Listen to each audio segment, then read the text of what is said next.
Maricor, dili na Marisol, ang pangan sa nagsigi ug sulsul.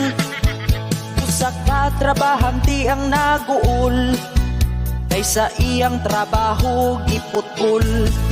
Ni-resign ang usa ka single mom, tungod sa sip-sip nga kauban.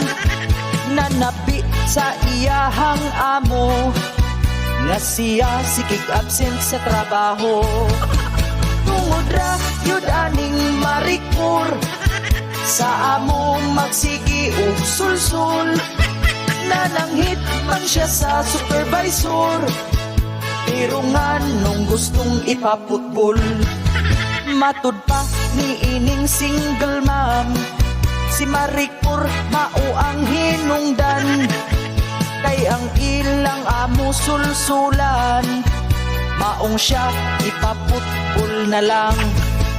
Tungod ra yun aning Maricor, sa amo magsigi ug sulsul.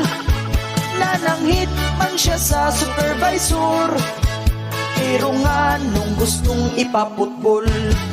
Single mom, grabe ang kaguol, naglagot siya ni Maricor. Sa letter iyahang giangkon, si Maricor ug ang amo may relasyon. Halakoslan man na siya putbulon, iyahan na lang pula bukon. Maricor